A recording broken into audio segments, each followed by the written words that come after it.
Now we will play the fourth number game, which is called as odd even game with popit fidget toy.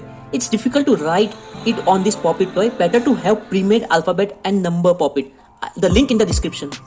Pop odd number 1, 1, 3, 5, 5, 7, 9, 11, 13, 15, 17, 19, 21, 23, 25, 27.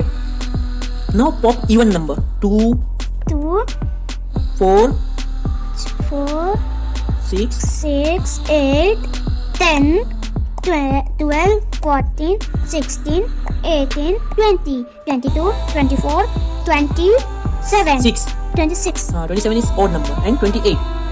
So your kids will learn what is the difference between odd and even number. This is very interesting game with popit fidget toy.